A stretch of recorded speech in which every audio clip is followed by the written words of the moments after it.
बिस्मिल्लाहिर्रहमानिर्रहीम अस्सलाम वालेकुम। सऊदी इन्फो यूट्यूब चैनल में आपको खुश आमदीद कहते हैं। ऑलरेडी मैं आप लोगों के साथ एक वीडियो शेयर कर चुका हूं जिसमें आप लोगों को बता चुका हूं कि हुकूमत सिंध ने किस तरह ऐलान किया और वफाकी हुकूमत की जानिब से ये भी ऐलान किया गया। इसमें जो डिटेल यहाँ पे बताई गई है मैं आप लोगों को यहाँ पे बिल्कुल मुख्तसर बता देता हूँ। ये वैसे तो लंबी चौड़ी डिटेल है, यहाँ पे मुख्तसर ये है कि अगर आपकी उम्र जो है वो वैक्सीन के दायरे में नहीं आ रही, जिस तरह पाकिस्तान का एक नॉर्मल कानून है कि आपकी एज जो है वो 40 से अबव है तो आप वैक्सीन लगवा सकते हैं, लेकिन अगर आपके पास पासपोर्ट है, आपके पास वीजा लगा हुआ है, वीजा आपका नया लगा हुआ है, आप छुट्टी पर हैं या फिर आप स्टडी वीजा पर हैं, शर्त यह है कि आपके पास वैलिड वीजा हो, आप जाना चाह रहे हैं तो आप वैक्सीन लगवा सकते हैं। अब जरूरी नहीं है कि आप पहले वैक्सीन की बुकिंग करें, बल्कि आप वैक्सीन सेंटर जाकर वैक्सीन लगवा सकते हैं। अब आपको बुकिंग की जरूरत नहीं पड़ेगी और ये स्पेशल परमिशन दी गई है जो बैरून मुल्क लोग जाना चाह रहे हैं उनको।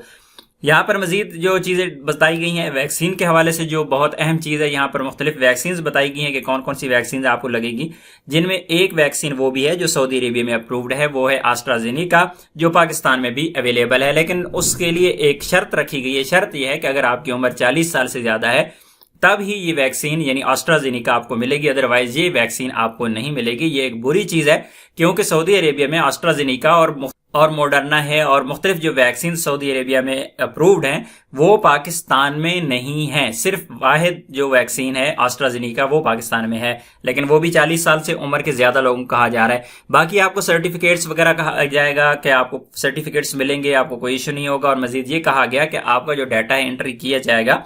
अगर कोई सिस्टम में प्रॉब्लम रहती है जिस वक्त आप वैक्सीन लगवाने जाते हैं तो कोई टेंशन वाली बात नहीं है, मैनुअली आपकी वर्किंग सारी होगी, आपको वैक्सीन लगा दी जाएगी। बाद में आपका डाटा जो है वो अपडेट होता रहेगा, वो कोई इतना बड़ा मसला नहीं है। मजीद यहाँ पे गैप का भी बताया गया कि एक वैक्सीन से दूसरी वैक्सीन है उसके दरमियान गैप कितना होगा। यहाँ पे मुख्तलिफ गैप बताए गए हैं, बहरहाल यहाँ पर लंबी डिटेल में हम नहीं जाएंगे। बिल्कुल शॉर्ट ये है कि आप वैक्सीन इस वक्त लगा सकते हैं अगर आपके पास वैलिड वीजा मौजूद है। और वैलिड वीजा भी क्या होना चाहिए, विजिट वीजा वाले की यहाँ पे बात नहीं की, आप यहाँ पे बात की गई है वर्क परमिट की, और वर्क परमिट के साथ स्टडी वीजा की यहाँ पे बात की गई है। आप किसी भी वैक्सीन सेंटर में जाएं, वहां पे वैक्सीन लगवा लें। अब फिर आपका सवाल यही रहेगा कि भाई जब वैक्सीन जो पाकिस्तान में हमें लगाई जाएगी वो तो सऊदी अरेबिया में अप्रूव्ड ही नहीं है। भाई अप्रूव्ड है या नहीं है, वो WHO से अप्रूव्ड है। आने वाले वक्त में इंशाल्लाह आपको ये नजर आएगा कि सऊदी अरेबिया भी उसे अप्रूव कर देगा, दुनिया उसे मानेगी, क्योंकि वो WHO की अप्रूव्ड वैक्सीन है।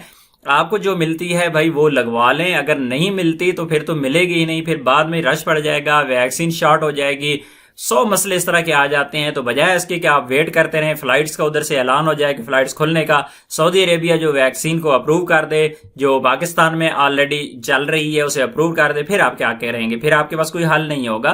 तो इसलिए बेहतर है जो वैक्सीन अवेलेबल है आप उससे वो तो लगवाएं इस वक्त, इंशाअल्लाह वो आप कोई ना कोई कहीं ना कहीं आपको जरूर फायदा देगी। तो उम्मीद है आज की इन्फॉर्मेशन आपको अच्छी लगी होगी। मिलते हैं नेक्स्ट वीडियो में, तब तक के लिए इजाजत दीजिए, अल्लाह हाफिज।